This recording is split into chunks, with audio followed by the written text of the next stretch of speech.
Hallo. Hallo. Am liebsten sind wir hier, ne? Weil das ist so ein Lieblingsmoment, ne? Für euch draußen in der Community Filmchen drehen, die wir dann nachher auf YouTube hochladen und uns dann angucken, was ihr davon haltet. Wenn du sowas sagst, denke ich immer so, okay, worauf will ich das jetzt hinaus? Ja, das ist ein Favorite Moment, ne? So richtig schön hier, ne? Kamera aufnehmen und Leute interessieren sich für unser Gequake, das ist doch toll, oder nicht? Ne? Ja, Favorite Moment, darum geht's hier. Wir sind zwei Piranhas und wir erzählen über Computerspiele ein bisschen was hier und vor allem über unsere eigenen und analysieren mal so Dinge. Und wir werden häufig gefragt, hör mal, was ist denn so das Tollste an der Computerspieleentwicklung? So, ne, warum macht ihr das überhaupt und was ist die Triebfeder und was ist der tollste Moment, den ihr so habt, ne? Und ich habe kurz drüber nachgedacht, wie man das am besten aufbereitet, ja. Und dann gehen wir doch einfach mal die ganzen Phasen mal durch, so ein, was man so macht, so beim Computerspiel, mal ganz grob, ja. Gibt es da am Anfang muss man sich eine Vision überlegen, dann hat man so eine Designphase, um sie auszudesignen, die Vision. Danach kommt die Pre-Production, wo man schon mal erste Sachen baut, so. Dann kommt die Produktionsphase, da sitzt man dann am Fließband und macht den ganzen Kram fertig, den man sich vorher vorgenommen hat. Danach kommt die Bugfixing-Phase, wo man alles repariert, was man da kaputt gemacht hat, ne? Danach kommt dann die Masterphase, letzten Feinschliff und sowas, ja. Marketingphase kommt dann, dass man das Ding vorstellt, nach einem Announcement so, und dann kommt die Release-Phase, wo man das Ding dann wirklich veröffentlicht, und danach kommt die Patch-Phase, wo man dann noch Sachen, die kaputt sind immer noch und man nicht gefunden hat oder unterschätzt hat oder so, die man dann nochmal macht. So, welche ist denn die Favorite-Phase davon? Die werden wir mal durchgehen. Jetzt muss man dazu sagen, bei den Spielen, die wir machen, ja, ist das auch noch ein bisschen was anderes als Spiele, die woanders hergestellt werden, weil so ein Open-World-Rollenspiel in der Entwicklung relativ lange dauert. Ja. Ne? Also es gibt zum Beispiel Computerspielefirmen, die machen kleinere Spiele oder kürzere Spiele oder sowas in der Art, die brauchen vielleicht ein halbes Jahr insgesamt für die Entwicklung. Während wir so immer so 3-4 Jahre schon locker brauchen für so einen Titel. Und darum hat jede dieser Phasen, die du da aufgelistet hast, auch eine gewisse Zeit, in der man, sag ich jetzt mal, einfach so verweilen kann. Ja. Obwohl man dazu sagen muss, andere Spiele haben dieselben Phasen. Die sind halt nur kürzer und komprimierter. So, deswegen kann man auch mal, schon vorbei. Ja, ach, was soll ich machen? Designphase ist schon fertig. Ich soll nur noch umsetzen. Okay, setze ich mir ans Fließband. Ne? Oder sie überschneiden sich stärker. Ne? Ja. Also zum Beispiel ist es logisch, dass während wir noch in der Patch-Phase sind, dass wir dann aber auch schon in einer Designphase sind. Ne? Dann hat man ja auch unterschiedliche Teammitglieder. Die einen arbeiten mehr noch hier dran, die anderen arbeiten mehr das noch aber da auch dran. bei allen Teams so. Und das ist auch so. Ja, ja. Und diese, wie lange das dauert und wie sehr die sich überschneiden, kann halt variieren. Genau. So, dann fangen wir mal an mit der ersten Division formulieren. Ne? Also ich habe hier stehen, da kann man ja alles bestimmen. Das ist doch die geilste. Das ist doch der Favorite Moment. Ist doch klar. Kann man sich irgendeinen Mist ausdenken, da aufschreiben und dann wird ja irgendwann umgesetzt, oder? Das kann sein, aber die Designphase ist auch etwas... Ja, also es kommen mehrere Faktoren zusammen. Erstens, es ist eine Phase, die sich überschneidet mit der vorherigen.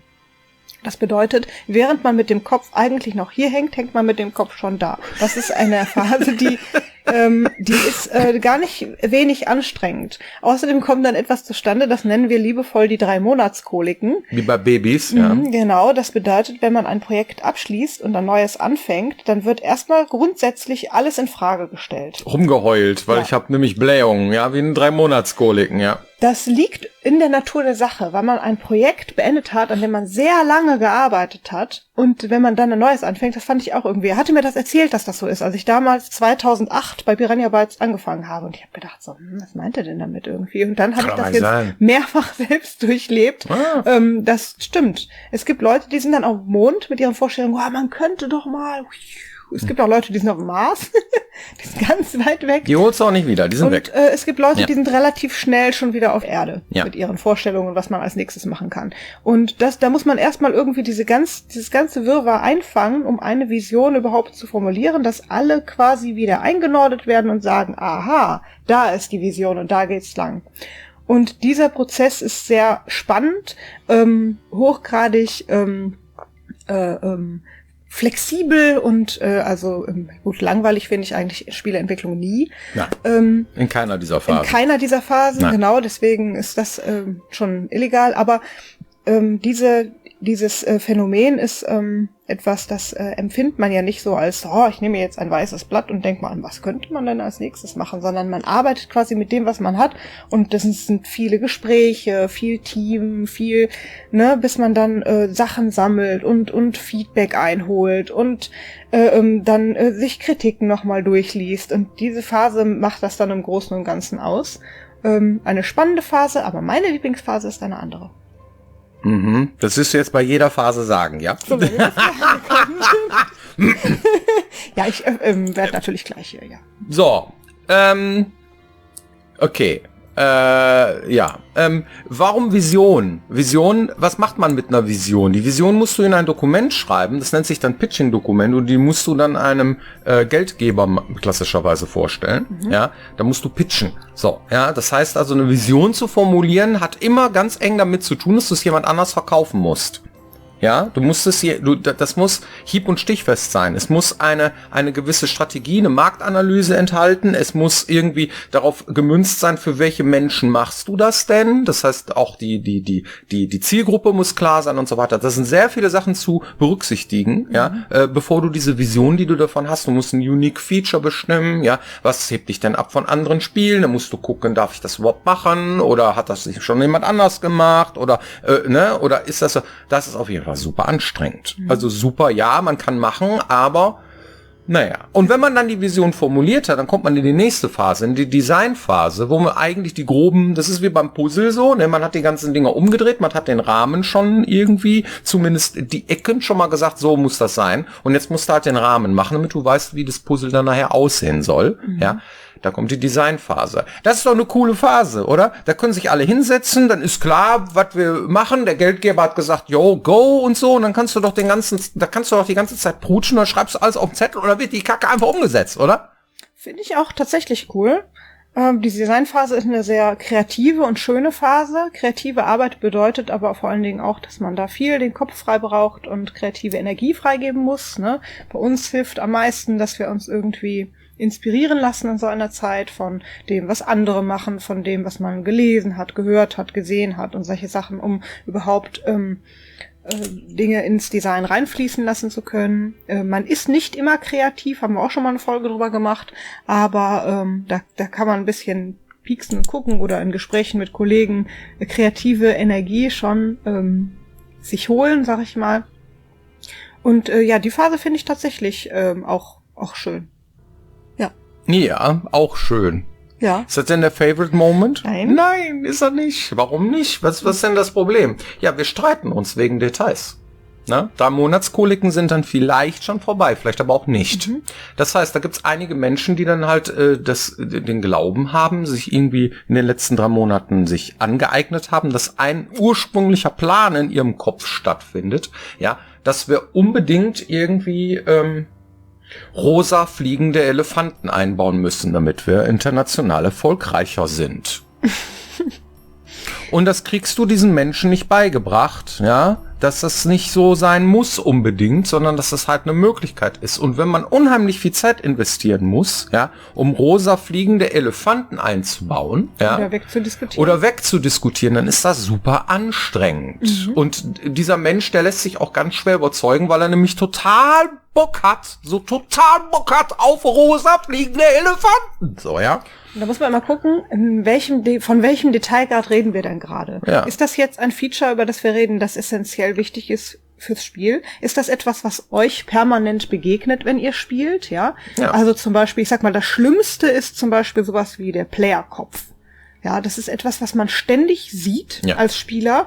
Etwas, wo jeder irgendwie mitredet, und das ist etwas, was unwahrscheinlich hart diskutiert wird. Weil du brauchst für alles eine Lobby. Da sitzt nicht eine Einzelperson, da sitzt nicht ein Björn und sagt, so, das ist jetzt so, sondern dann kommt das ganze Team und sagt, Björn, das ist scheiße, das machen wir nicht. Und dann habe ich mit Zitronen gehandelt, dann darf ich es nochmal machen. Genau, aber wenn irgendjemand zum Beispiel der Meinung ist, er müsste ein Faxgerät ins Spiel einbauen, weil das könnte man ja schön in Büroräume drapieren, dann sagt keiner irgendwie, nein, auf keinen Fall darfst du Faxgeräte bauen, sondern dann ist eher so, ja, okay, bau das, was wichtig ist. Aber da kann man doch auch rosa fliegende Elefanten einbauen, oder? Naja.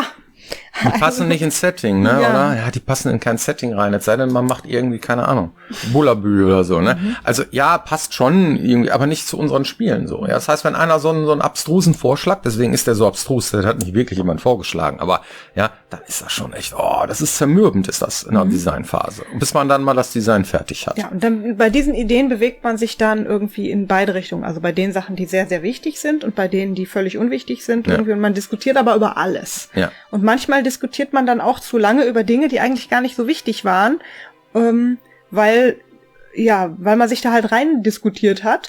Und das ist etwas, da muss man sich dann wieder in die Spur bringen, um zu gucken, Mensch, der Blick geht jetzt aufs Wesentliche und da müssen wir uns jetzt Und je mehr Leute da reinquatschen, umso komplizierter wird es. So, jetzt haben wir erstmal 2 von unheimlich viel Phasen. Wir haben jetzt müssen wir mal ein bisschen so. Und jetzt kommen wir in die Pre-Production. Erste Assets aufbauen, so, das kann man sich das Ding schon mal, dann, die ersten Assets kann man sich angucken und dann ist das doch super, oder? Wenn man dann schon mal baut, oder? Ja. Das ist super. Da ist man schon fast in der Garage, würde ich sagen, weil die Phase, die danach kommt, das ist die Produktionsphase, ja. Die ist im Grunde genommen ähnlich. Ja. Das heißt, da macht man jetzt einen Klotz. Und das ist, ich sage immer, wenn man einmal angefangen hat, ne, das heißt, wenn man die ersten Charaktere hat, wenn man die ersten Dialoge hat, wenn man, also in unserem Fall, ne, bei den anderen Bereichen ist es irgendwie, was weiß ich, die ersten Prototypen bauen halt, ne? Weg dann, vom Design, weg vom Reißbrett und Sachen wirklich machen, so. Genau, dann hat man irgendwie so einen Berg von Arbeit vor sich und das ist am Anfang so, boah, das ist aber viel, so. Ja. Und wenn man dann einmal drin ist, auf einmal ribbelt's und dann denkst du, boah, ich habe aber auch schon voll viel geschafft und freust dich dann. Also es ist auch eine schöne Phase, in der man aber total mit dem Kopf im Sand steckt. Und die Kehrseite da gibt's auch. Das ist irgendwie, man hat vor 4 Jahren das erste Mal die ersten Sachen aufgezogen und man kann sich null dran erinnern, wie man das gemacht hat. Das weißt du nicht mehr. Du musst dir das wieder erarbeiten. Das heißt, man sitzt da erstmal die ersten 2 Tage und lüllt erstmal auf seiner Tastatur, weil man nicht so richtig weiß, wie war das denn nochmal, der ganze... Das ist doch jedes Mal so. Das ist immer so. Also wer glaubt, dass das irgendwie so wie Fahrradfahren ist, man muss erstmal wieder einen Antritt haben. Man muss erstmal wieder diese Aktivierungsenergie, man muss erstmal wieder diese kreative Energie spüren und reinkommen und so. Ja. Und so ein paar Sachen rumprutschen und so macht Spaß. Klar, sicher. Ne? Wenn es zielgerichtet sein soll und wenn es auf eine ganz bestimmte Vision und Design gemünzt sein soll, dann ist das schon sehr auch aufreibend auf jeden Fall, dass man durch diese Phase kommt, weil nämlich alles, was danach kommt, wird sich daran orientieren, wie das da umgesetzt ist. Und wenn man einen Fehler macht im Workflow, dass man irgendwelche Sachen zu häufig irgendwie wiederholt oder so, dass man das nicht wirklich klar abgrenzt, gerade in der Asset-Pipeline ist das so, dann kannst du den ganzen Kram eigentlich vergessen, wenn man unnützes Zeug macht. In der Produktionsphase rächt sich das nachher.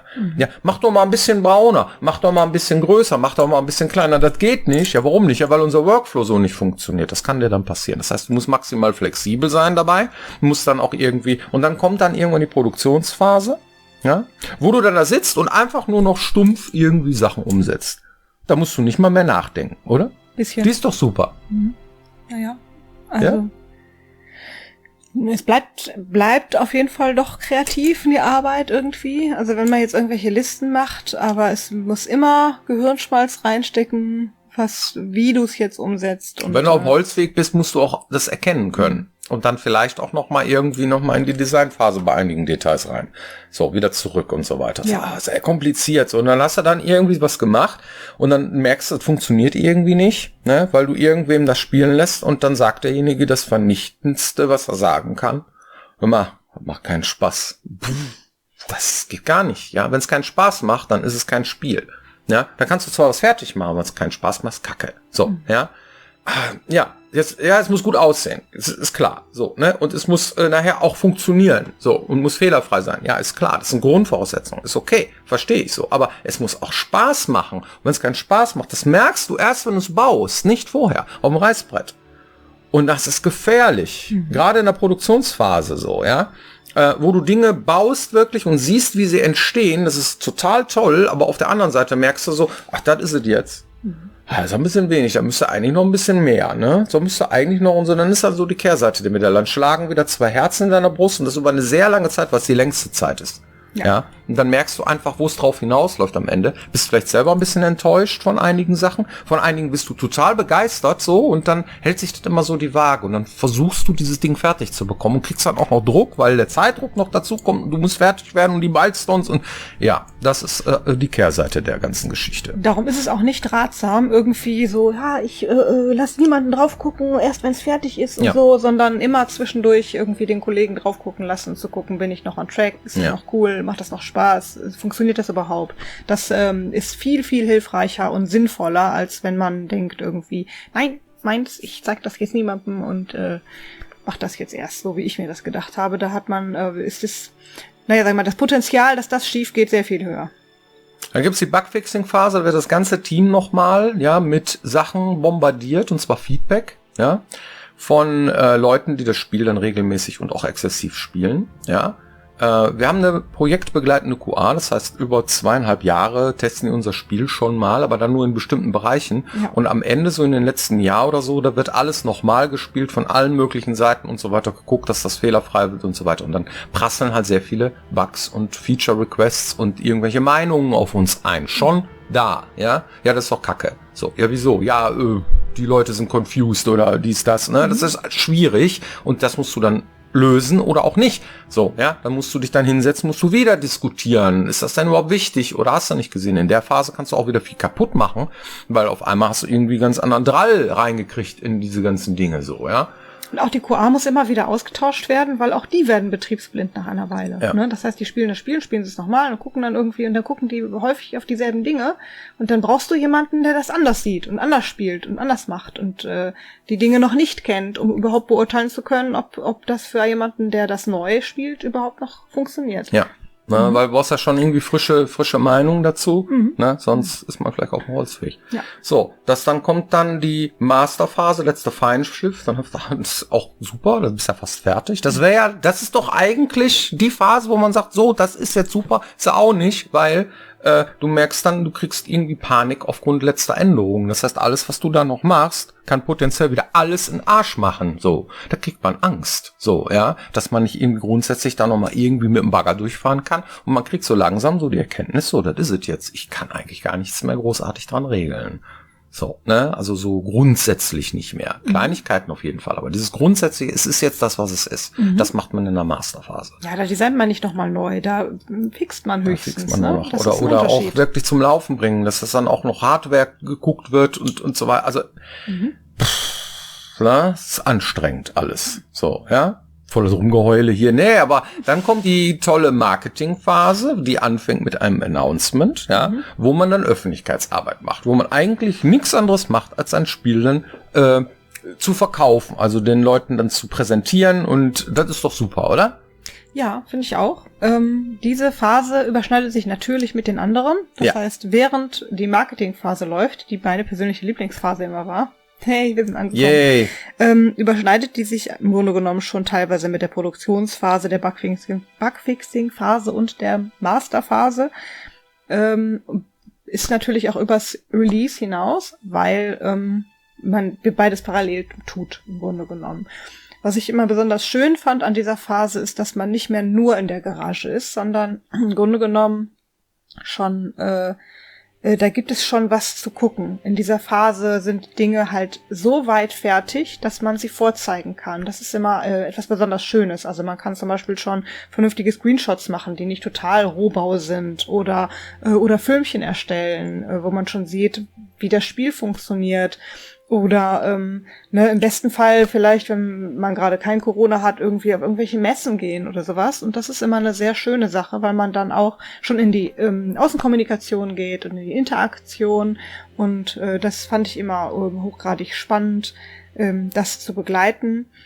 Und dann kriegt man ja im Grunde genommen schon erstes Feedback für das, was man da gerade macht. Ja, und das ist auch dann nochmal negatives Feedback. Und zwar sehr viel. Wir Piranhas, wir polarisieren sehr. Ne? Das heißt, die einen finden es toll, was wir machen, und die anderen finden es richtig scheiße. Das ist halt so, Und das ist die Kehrseite der Medaille bei der Marketingphase, dass man versucht, etwas zu machen und sagt, guck mal hier, da haben wir uns die letzten Jahre mit beschäftigt. Und dann kommt einer und sagt, das ist der letzte Scheiß. So, fertig, ja, so ist das halt. Was willst du machen? So, da muss man auch irgendwie mit umgehen können. Das ist auch eine aufreibende Zeit. Ne?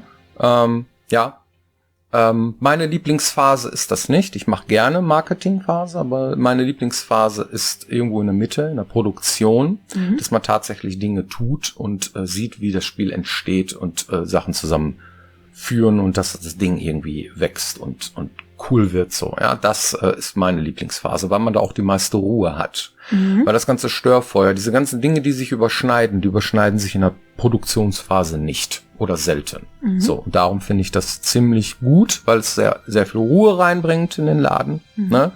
Und selbst in der Patch-Phase jetzt, was die anschließende Phase danach ist, die Release-Phase, klar, man bringt's raus, man macht Marketing, ist eigentlich das Gleiche. Und dann kommt die Patch-Phase, dann gibt's halt sehr viele Probleme, Menschen haben Probleme. Dann gibt's nur Probleme bei der Patch-Phase. Nur Probleme. Da gibt's eigentlich nicht irgendwie, hast du toll gemacht oder so, da gibt's nur, das funktioniert nicht, das ist scheiße, ja. Und das ist, Patch-Phase ist furchtbar, ne.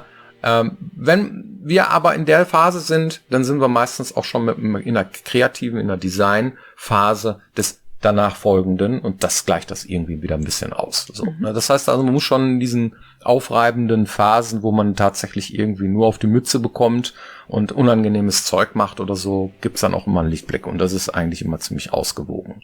Und da, wo am wenigsten gerüttelt wird an der Basis, das ist die Produktionsphase und deswegen gefällt die mir am besten. Muss man dazu sagen, irgendwie damals habe ich, bevor ich Computerspieleentwicklerin wurde, irgendwie Sozialarbeit gemacht, ne? Und deswegen ist warum ist man gerne Computerspieleentwickler? Also weil wir Masochisten sind.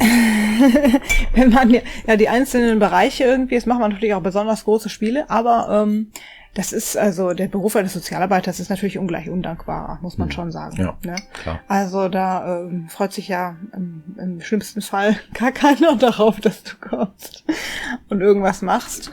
Jetzt habe ich auch beim Jugendamt mitgearbeitet und so, Und hier ist das schon anders. Also es gibt immer beide Seiten. Das ist das, worum es geht. Es gibt die Leute, die sich total freuen. Es gibt die Leute, die sich überhaupt nicht freuen oder auch nicht interessieren. Es gibt sehr viele Dinge, die sehr anstrengend sind, bis man sie mal angeschoben hat. Aber es gibt auch unwahrscheinlich tolle Aha-Erlebnisse, wenn etwas tatsächlich entstanden ist. Und diese beiden Seiten, die begleiten einen durch den Beruf des Computerspieleentwicklers. Ich würde sagen, das ist so das Prägnanteste. Ja, gut. Hast du noch eine Community-Frage? Wenn dann eine kurze, weil wir ja schon sehr lange über diese Dinge gesprochen haben. Ach so, das ist da. Sehr schön. Die Frage ist, wie sehr sehnt ihr euch dem vor kurzem angekündigten neuen Monkey Island Teil entgegen? In Klammern Jenny. Ja, ich freue mich da sehr drauf. Ich bin auch sehr unkritisch erstmal. Ja, weil ich einfach toll finde, dass die mutig genug sind, das zu machen, dass die da was Neues entstehen lassen. Ich finde das, was ich an Videomaterial gesehen habe, auch cool. Ich bin gespannt auf Guybrush Threepwood. Es hat mich irgendwann damals in der Reihe ja verloren, als dieses Animations-Uncanny Valley kam. Und freue mich aber auf alles, was da kommt. Also die haben sich jetzt für einen Zeichenstil entschieden, wo ich neugierig drauf bin. Pixel hätte ich auch cool gefunden. Aktuell spiele ich gerade Thimbleweed Park und bin ziemlich weit und finde das großartig. Entsprechend müsste schon sehr viel schief gehen, damit die mich enttäuschen. Cool. Ja, ich gucke mir das immer an. Finde ich auch gut. Ja, aber Adventure habe ich auch immer gespielt, aber irgendwas in der 3D-Welt fand ich immer cooler. Deswegen ist das eher so Jennys Favorite. Gut, vielen Dank für eure Aufmerksamkeit und hoffentlich sehen wir uns nächste Woche wieder hier, wenn es heißt Piranha Becken TV. Genau. Dankeschön. Tschüss. Ja, obwohl, Full Throttle haben wir letztens auch gespielt. Fand ich auch cool. Ist richtig, das ist auch so ein alter Klassiker. Ja. Ja, ab und zu muss mal so ein Adventure reingeschoben werden. Ab und zu.